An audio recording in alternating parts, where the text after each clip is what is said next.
You're not going to want to miss this episode of the AI Show where Sanjeev tells us all about what's new in computer vision for OCR. Make sure you tune in.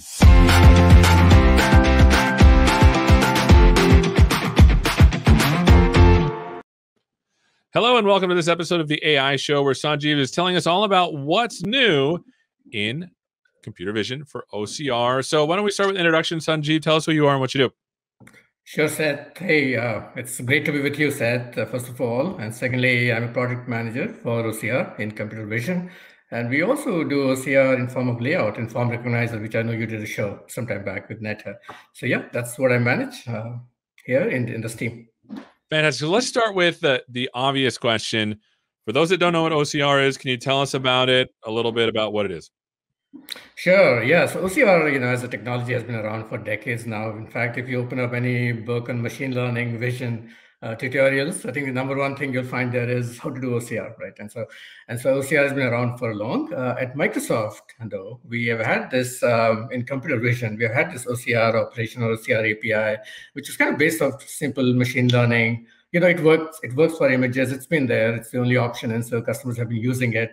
But in the last 4 or 5 years, Microsoft has invested in a big way with research and engineering and best of computer vision stuff. And so now today we have Read, which is, by the way, Read is on version 3.2 GA. It's generally available this month, but that's what we have today. So we've gone from the traditional regular OCR now to deep learning based Read OCR. Yeah, and you can tell just the sheer scale of this technology is, instead of 23 languages, we now support 73 languages and more to come, by the way, over the next 12 to 24 months. You can have mixed languages, which means your documents or images can have mixed languages. No need to tell us which language ID. We'll just extract everything that you need. Yes, a lot of big, good stuff that we'll go through some demos later on. But hopefully, this gives you kind of a sneak preview of the scale here. That's awesome. So for those because since OCR has been around for such a long time, and you started to really talk a little bit about the newer stuff, can you tell us and center us what's new with OCR when it comes to the services that you provide? Yeah, so generally, deep learning, because it's a deep learning neural network-based model driving the service here, we can handle multiple languages in the same document. In fact, in the same text line, we can handle print and handwritten. We also output confidence scores, so that means it allows customers to set their own thresholds based on what they see with their content.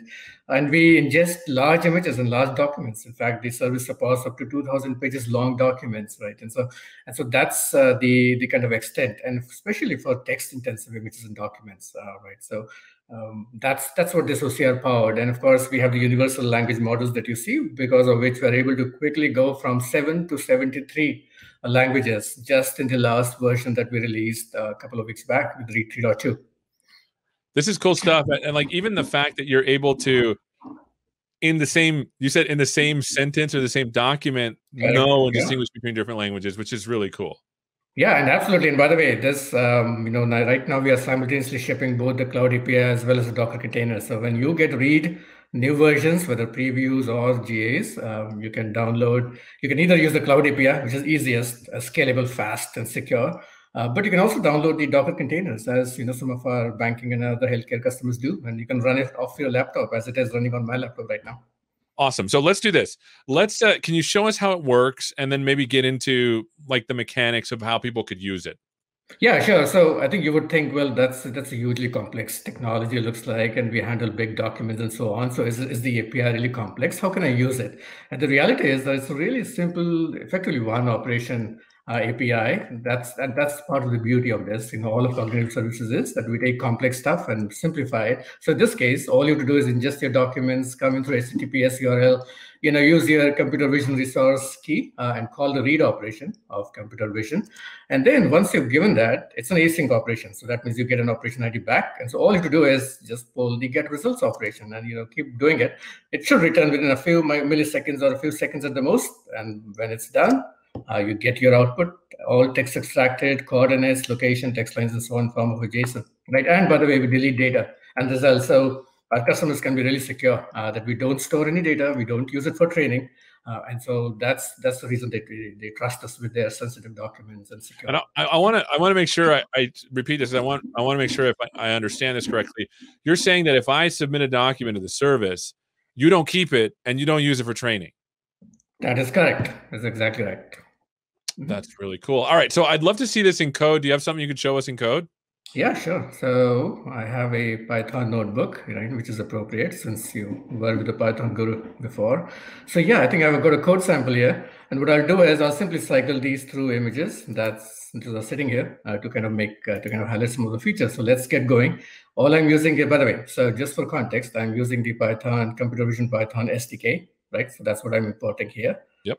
So I get the boilerplate out of the way. That's my endpoint. That's the key. And so that's my image right now. Right. And so, yeah. And so let me go ahead and just run this. So this image is already loaded. Let's just call the read operation. Right. And so notice that operation ID that I got back. So I use that in the get read result. Right. And then go ahead and we run that, which is right here. Wait, what happened? Okay. Yeah, I think you forgot to run there. Then we can run the one after that. There you go. Wait. Let me run this first. And then we call this one. There now we get a fresh new operation ID, right? So now we are actually calling the great result. Then we run this. We do get result. We got the status succeeded. And now we really just print out the collection of text lines in the JSON response. And so there you go. So that's the motivational code, and that's what you get from the image as text here. Hold on, go back up there. That is some sweet motivation there. Yes. Life is like. Hold on, I'm going to use my sounds here. My motivational. Life is like riding a bicycle. To keep your balance, you must keep moving. That was awesome. That was awesome. Cool. So let's keep moving and to now. Let's say, remember I said print and handwritten, right? And so read supports handwritten for English only right now, although new languages are coming too. And so again, this is pretty funny and probably motivational code, depending on. Right. Depending on. And so now we do the same step, right? Get the new operation ID right here, and then get the results, right? And then status succeeded. Notice how quickly it got completed, and then we print it out. And there you go. Now, here is the nice thing. Notice this handwriting, right? So what's happening here in the code is all I'm doing is I'm checking for the parent style attribute in my JSON response, right? Which actually you can see right here. See that? So this is the same image, same JSON response I'm showing in the VS Code here. And notice the style says handwritten. So all I did was check for this and then, append the handwriting label to it. And that's the kind of the print versus handwritten here. That's now, cool. Yeah. So now here's the kicker though. Let's say if you had an image with both print and handwritten, right? And so let's cycle to the next one. Not 3.2, image 3. So now all I did was kind of a bit of a hack here. I just appended the two images together, right? Just to kind of challenge ourselves and see what comes out. We follow the same steps again. That's a new operation ID. And we print this out, right? Here. There you go. And now notice the content is all mixed up, of course, because it's all in the same image. But notice how the handwriting ones, right, content is flagged with handwriting and the other one is not. And so that's an example of how and remember, I'm calling the read, but I'm not really specifying whether I'm scanning print or handwritten or a language or anything like that, right? So it's all extracted automatically. And let's go back to that read response call real quick, because I want to hit that up a little bit. No. The code where you actually put the image in there. Oh, sure. There it is. There it is. Mm-hmm. It's literally read in stream, and that's it. That's it. Yeah. And then you get the operation ID, all right? Get the operation ID from the header or response header, and then use it in the get result. All right, let's look at the other images. I'm excited to see what else you got. Yeah, so now let's think about, this was all English, right? But then you would ask, hey, but what about your language support? You said you support 73 languages, and can you show something?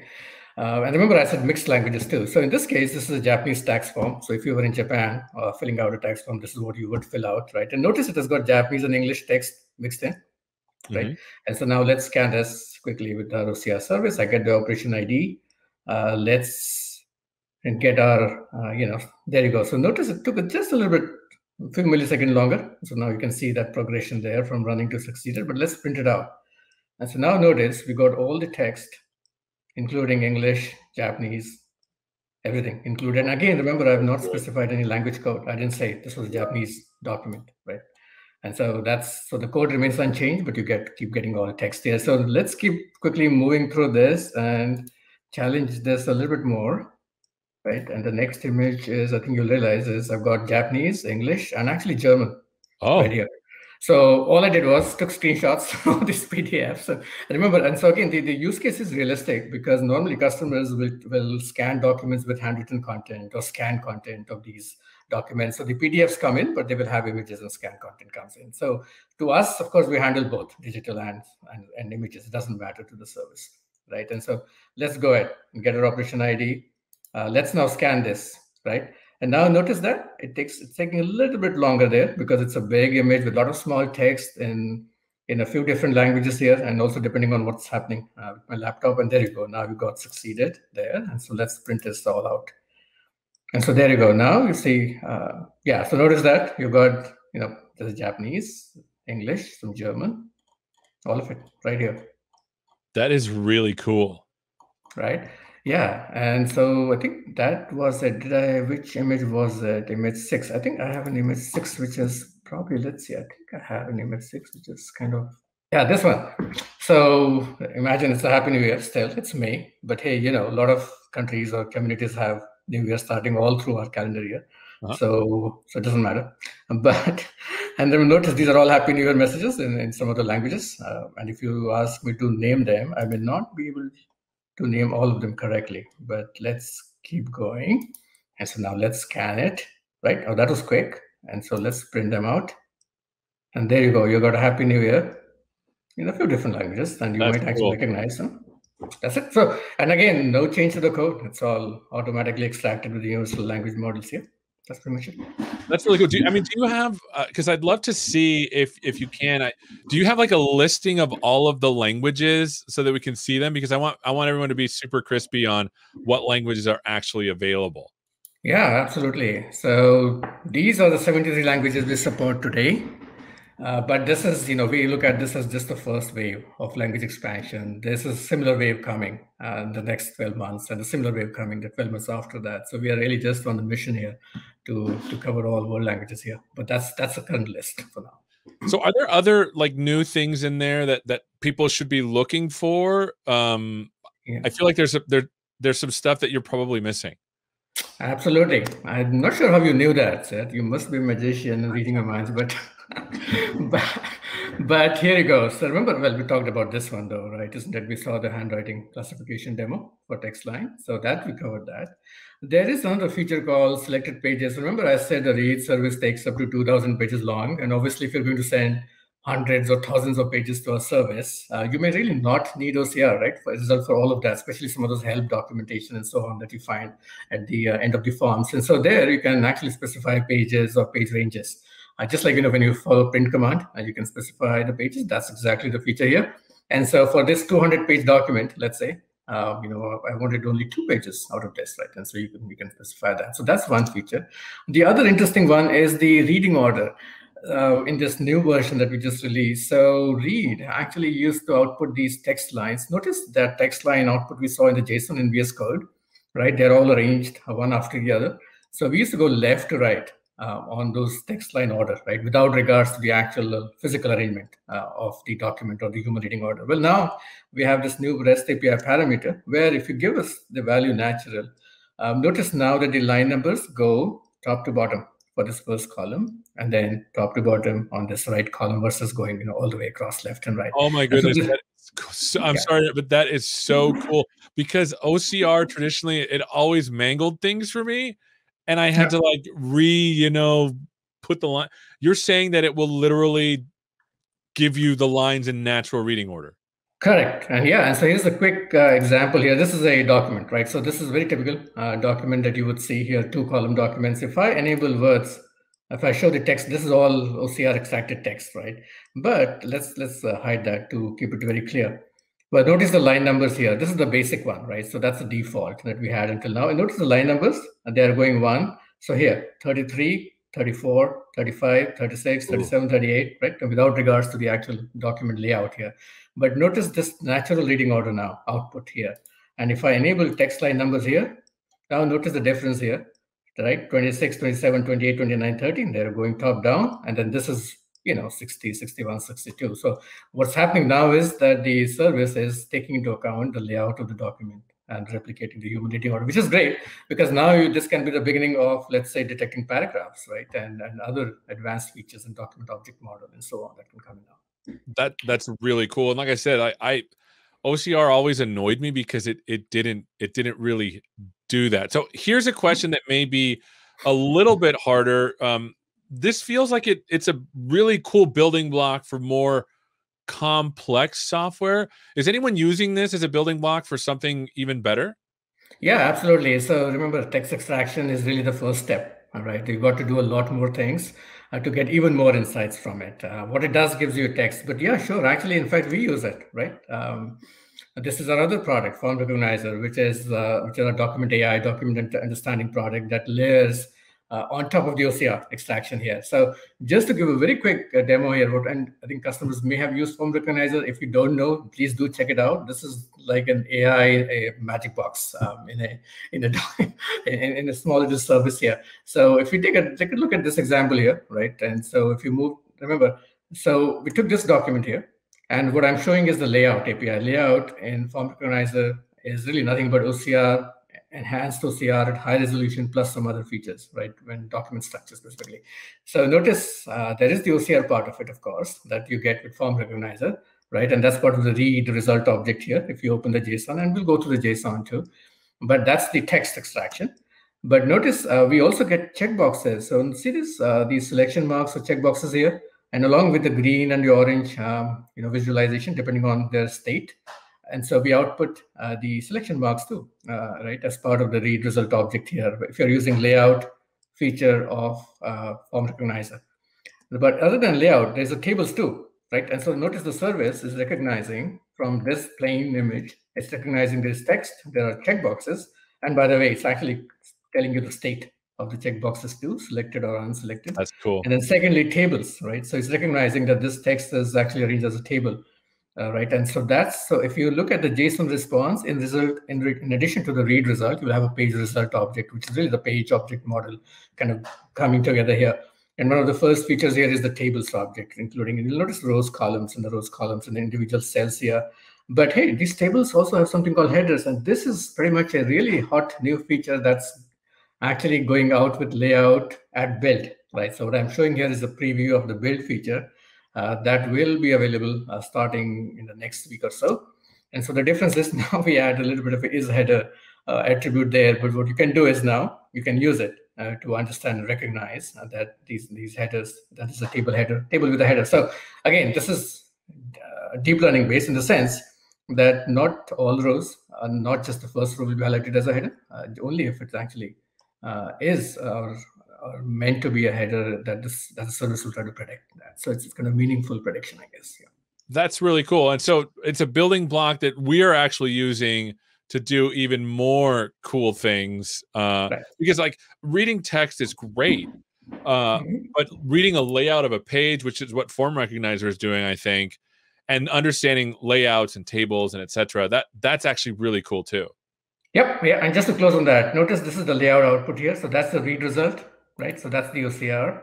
Those are all the text lines. Those are all the selection marks we saw, right, along with the state selected here. And then this is the tables, the page result object that we were looking at. Yeah, that's cool. Yeah, that's cool. So here's a question that may be another harder question, and maybe you answered this a little bit, and I just wasn't paying attention. What if I work for a place that has sensitive documents? And there's some trepidation or maybe even some legal requirements where you cannot send these documents off to some machine. Like Europe, for example, has some pretty amazing privacy laws. What can they do? Right. So the great lead into the fact, remember I talked about read always simultaneously ships as a service in the container. Mm-hmm. So all you have to do is go search the internet for read containers, Microsoft Read OCR or Microsoft OCR containers, and you will come to this page, which is, by the way, part of the OCR documentation. in computer vision, right? And right here, you'll get all the details to apply. So OCR read, OCR containers are gated in the sense that we require businesses to actually request access. And so if you follow this, there's a request form that you got to fill out. Approval happens pretty quickly, but once you have that, there's a whole instruction on how to go ahead and actually download the Docker container. In fact, I have the Docker container running right now on my laptop. Right? All right, so let's it's as easy as that. And so if I go back to show you, right here, see that? So it's running on my local host right on my laptop here. And in fact, that's the Swagger. And you will notice I actually use the same image here. By the way, this has a sync operation too, right? So I can just use a sync analyze if I'm lazy enough. And so I choose this file here on the same image one, right? The same image here. Actually, let me choose a different one. This one, image 2, right? And then execute. Now, this is a sync operation that we provide in the container. That means you get the results right away. You don't have to do a get read result, but there you go. Right? This is running on your laptop in a container. Yeah, exactly. Yeah, that's right. And so basically now, if you set this up in your organization, these documents effectively never leave the premises. Yeah, that's correct. Yes, nothing leaves your premises, nothing leaves your compliance boundaries. The only thing the container will connect to Azure is to transmit the billing usage, right? Transactions and so on, so that you get billed at the rate. Okay.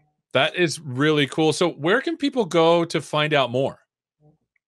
Yeah, so really just search for, I would say, search for Microsoft OCR read documentation. It will take you straight to this overview page, which is right here, OCR overview, right? In fact, that was the page that was open here.